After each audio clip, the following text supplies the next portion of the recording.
Good afternoon guys, welcome to another worked exam answer video. Today I'm having a look at another sort of synthesis sort of question, but again it's not thinking along the lines of compound A becoming compound B becoming compound C, but it's one where we've got three different reactions going on with the same starting compound, which is salicylic acid in this case. Now, as you can see, this is an OCR question from the 2023 Synthesis and Analytical Techniques paper. In terms of what AQA students would need to know, you would need to be happy filling in this box and these two boxes down here, but not this top left one. OCR students, obviously you need to be able to do all of this, and as I've said, my plan is to cover as many questions like this, synthetic roots, NMR, as possible, sort of today, tomorrow and Monday. So salicylic acid, we can see, has got a carboxylic acid functional group, and then it's got the OH functional group on the benzene ring. So that, without the carboxylic acid group, would be phenol.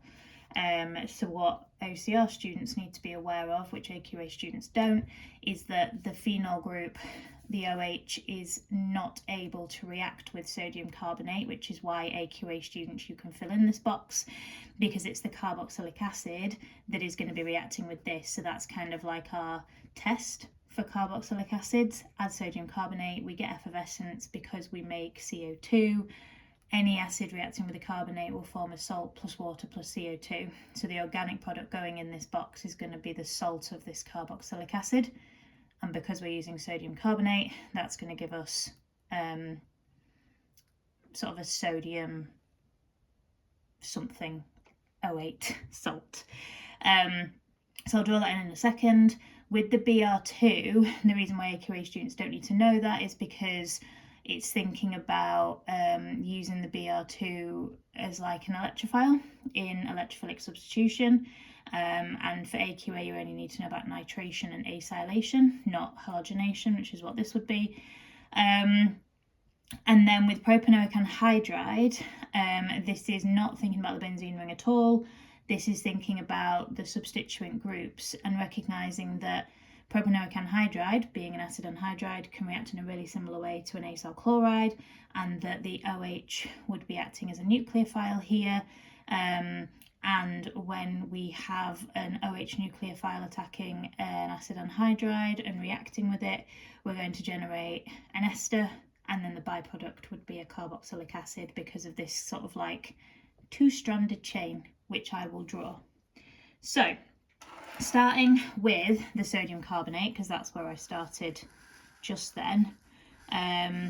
As I said, I guess the clue here is to think about our chemical tests. So when we want to test for the presence of a carboxylic acid, you would add sodium carbonate or sodium hydrogen carbonate, and anytime an acid reacts with a carbonate, you make a salt plus water plus CO2, and it's the effervescence from the CO2 that tells us we have a carboxylic acid. Now, in terms of forming the salt of this carboxylic acid, the idea is that it's not a Cu group anymore.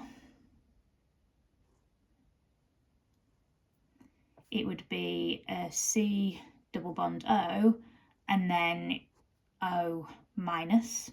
And then the sodium from the sodium carbonate, because it is sodium carbonate in this case, would then provide an Na plus ion, and the attractions between the O minus and the Na plus are ionic in nature rather than covalent, so no line in between those please, because these lines represent covalent bonds and that is very much not covalent. But that would be the salt of this carboxylic acid, obviously not forgetting to include the OH, which, as I said, for you OCR students, you need to be aware of the fact that the OH can't react with the carbonate because it's not acidic enough, but it will react with like an alkali, sodium hydroxide, for example. And so that's our first product. Second one, I mentioned electrophilic substitution, I mentioned halogenation. With regards to the halogenation, which is OCR students only, I guess if we were thinking about substituting this with just benzene, we need a halogen carrier as well. So something like AlBr3 or FeBr3. Because of the phenol group, it actually makes it easier for this substitution to occur because of the lone pair of electrons on the oxygen atom delocalizing into the ring, which is then going to increase the electron density of the ring, which makes it more susceptible to attacking an electrophile. As a result of that, there's a few different options that the mark scheme allows you to have here. So we know when we have phenol that we can get multiple substitutions with the bromine atoms, whereas with benzene we would get mono substitution. I personally opted to draw a mono substituted product anyway, and that's the one that's in the sort of main body of the mark scheme rather than being in like the allow column. And it did allow you to substitute the BR sort of anywhere on the ring where there was space. But what I would also want you to be thinking about is the directing effects of these groups. So an OH group will direct into the 2,4 positions, and a carboxylic acid group would donate into the 3rd position. And if we look at where that could be around the ring in relation to both groups, from the OH group being carbon 1, 2, 3, 4, so I guess we'd put it there or there. The carboxylic acid group, 3, we could go 1, 2, 3 or 1, 2, 3. And so I guess either of those two places would be better. I opted to put it here because it just made sense for me to go 1, 2, 3, 1, 2, 3, 4 and have the BR down here, and that's how they've drawn it on the mark scheme in the main section.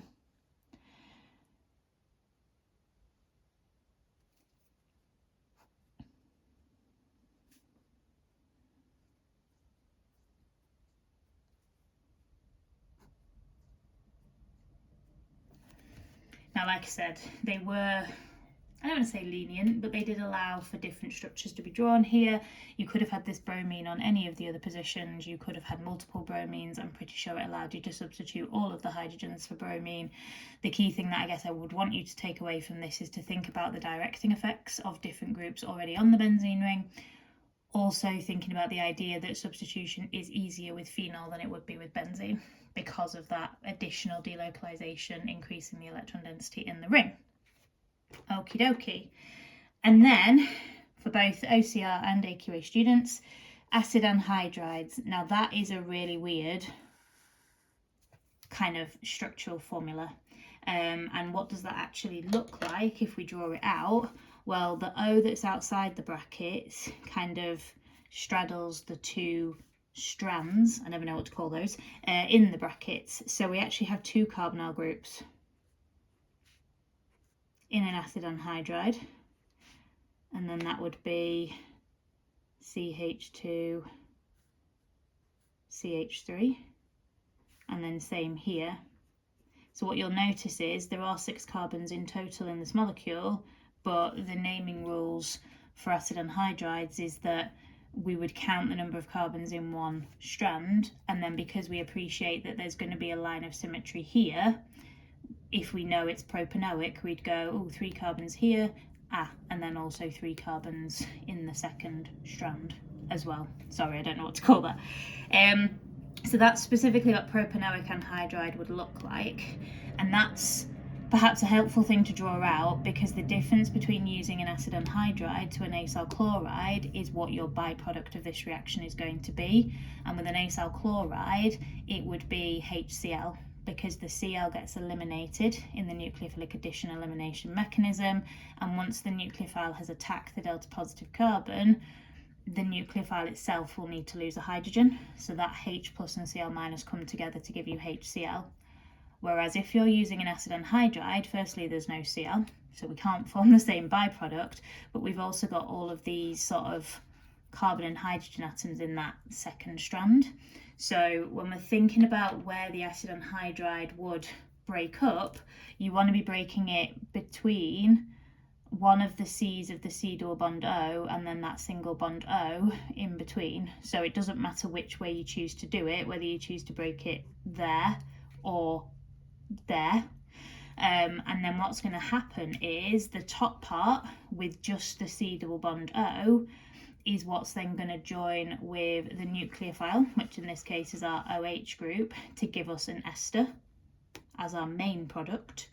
And then this section down here, the part that's kept that extra O, that's sort of in the middle of the two carbonyl groups, that will get the H from the nucleophile to give us a carboxylic acid.